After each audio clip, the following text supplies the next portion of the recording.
Well, more than a dozen escapes in just 6 months. Good evening to you. I'm Jennifer Andrews. And I'm Chris Brown. People who live near the Swanson Center for Youth say they are scared and they want something to change. Tonight, we are getting answers at Swanson. Absolutely. Investigative reporter Nick Pick talked with one woman who says her yard is used as an escape route and she didn't even know about it.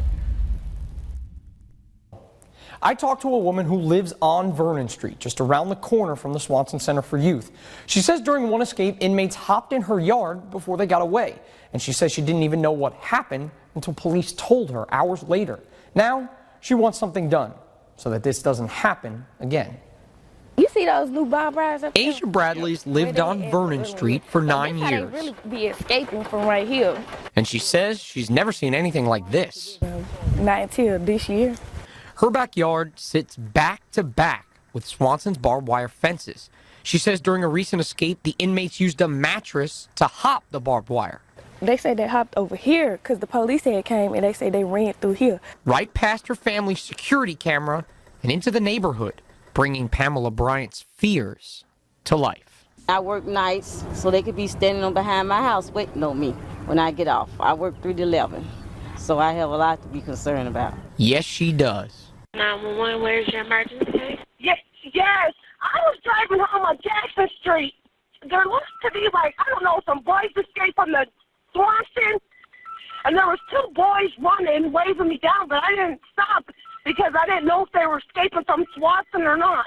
5 escapes. They have arrested 3 of the 4 teens who escaped, involving 13 Swanson inmates. An investigation has begun Just this year. This makes now the 13th teen to escape. During one escape, police say 3 inmates beat a guard so bad he was sent to the hospital. And 1 month later, those same inmates were at it again. took off in a state truck, and they were caught on Highway 165 in LaSalle Parish, leading police on a 6-hour manhunt. Some even riding into the scene on horseback. All in my yard, it was like, I don't know, it's lights, sirens everywhere. It was scary. But Bradley says there's more. When inmates escape, she says she's not notified until the police show up. We didn't hear nothing about it till he came and said that they escaped. It's a neighborhood scared and asking for help. They should make some kind of noise or do have some kind of certain alert where we can know at least they're out. We took their concerns right to the Swanson Center director 2 months ago when we toured the facility. He told us that public safety is a top priority. Then, after 2 more brazen escapes, we went back. And this time, he had concrete answers about how they were trying to fix the problems. All right, we've been talking about it for a while now. Multiple escapes this year. All of it has people who live near the Swanson Center for Youth scared for their safety. We introduced you to them at 6. Well, tonight we are taking those concerns to the man in charge. Investigative reporter Nick Pick tells us why the director says he's doing everything he can to make it safer. We talked to Swanson's director, Jabari Ransom, nearly 2 months ago when we toured the facility. But then, after 2 more high-profile escapes, we went back and asked him again, what's being done to make these escapes a thing of the past? And he said he's got a plan. But the big question tonight, is it enough? 5 escapes involving 13 inmates at the Swanson Center for Youth in 2018. They hopped over here because the police had came and they say they ran through here. But we couldn't see it on our cameras. It's got people who live behind the facility's walls on edge. I work 3 to 11, so I have a lot to be concerned about. Because we living right at the back, and the only thing they got back there is a fence. A fence that people living nearby say inmates hop over constantly. They just get a mattress, get on top of it, and hop the fence. And we took those concerns right to the facility's director. Of course we see it as an issue. Our first and primary concern is public safety. That's what Jabari Ransom told us 2 months ago when we toured Swanson. We looked around the whole facility, from the dorm rooms to their workspaces. That's when we asked him about the first few escapes. Then this happened. 911, where's your emergency? Yes, I was driving home on Jackson Street. There looks to be some boys escaped from the Swanson. So we went back. When we got together as a team and we strategized that they were all pretty preventable, just lapse in security that kind of made the facility vulnerable for situations. Can you get into specifically what it was? We deal with kids between the ages of 13 to 21, And once you work with them on a day-to-day basis, you know, we get comfortable with them. Kids was able to kind of distract staff. We separated, and they took advantage of the situation. He says their team finally has some concrete answers for this problem.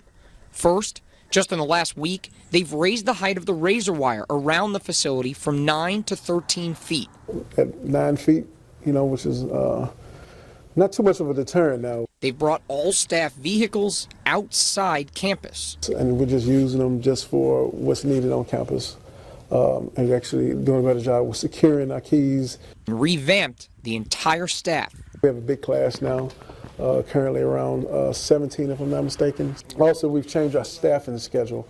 We were running a 12-hour shift format, which we find is not really conducive for how we operate, and we're moving towards an 8-hour format. But it's not just the escapes themselves that have people scared. It's lack of communication. They should make some kind of noise or do something, have some kind of certain alert. We didn't hear nothing about it till he came and said that they escaped. You hadn't told me, I wouldn't have known it.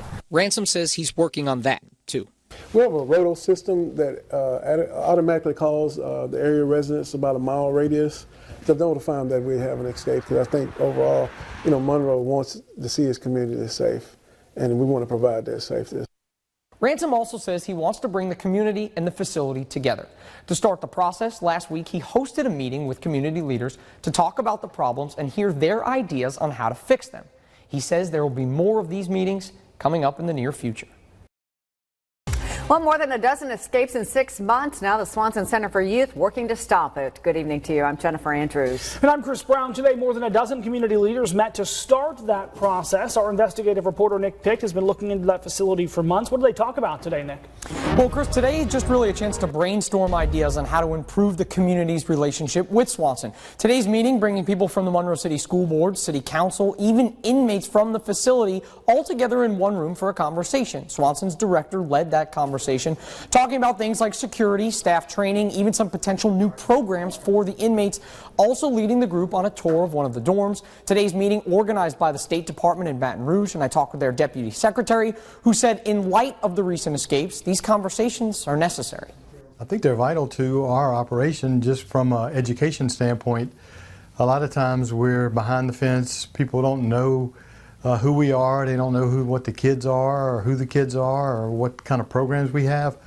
So we see it as important to educate the community as much as we can about what we do. The next step here is for these community leaders to work with the Swanson staff on how to bring some of these ideas to life. Chris, Jennifer. Multiple escapes this year has people who live near the Swanson Center for Youth scared for their safety, but it also has its director scrambling to make changes here. Well, another detention center in Monroe, though, says they've never had these problems. Investigative reporter Nick Pick talked to the director of Green Oaks and shows us why these two facilities are so different. The Green Oaks Detention Center sits just across the street from the Swanson Center for Youth. So when the escapes happen at Swanson, I called the Green Oaks director and asked to see her facility too. I asked her why these things don't happen there.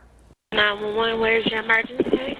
5 escapes involving 13 inmates at the Swanson Center for Youth in 2018. They say they hopped over here. It's got people who live behind the facility's walls scared. On our cameras. And the director looking for ways to solve the problem. They were all pretty preventable. So they've made some concrete changes, made the razor wire 4 feet taller, brought all staff cars outside campus, and revamped the whole staff. It's going to strengthen us. But if you look just across the street, there's another juvenile correctional center here that doesn't have these problems. I have never had that experience since I've been here. Dorothea Bridges is the director at Green Oaks Detention Center. She says what really sets her facility apart is the mindset. The staff care. We care. We let them know that we care. But it's more than that. There are major differences here between these two detention centers. Swanson is a state-run facility run by Louisiana's Office of Juvenile Justice, and it's an office that lacks funding. In the last special session, lawmakers cut that department by almost $2 million.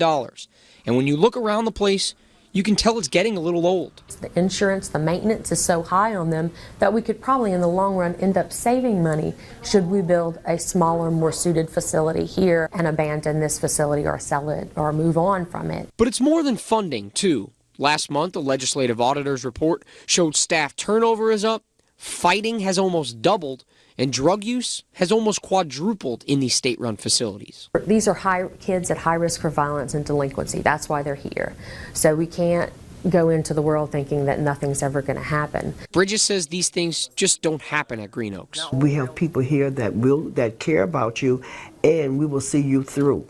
We want to find out what can we do for them. That individual care is easier in a small place like Green Oaks. They only have about 35 inmates to Swanson's 112. Almost all of them are local and are only there an average of 6 weeks. Swanson, on the other hand, has kids from all over Louisiana, many of them with no family here in Monroe, and some of them can stay there for years. It's a stark contrast between two facilities that are striving toward the same goal. Juveniles go home. All of these kids will go home. Because the only thing we can do is plant seeds, and we do that here. The State Office of Juvenile Justice says they know Swanson needs an update. They say a design is already in place for a new facility. Now they're just waiting on state capital outlay money to start the project. In the studio, Nick Pick, KNOE 8 News.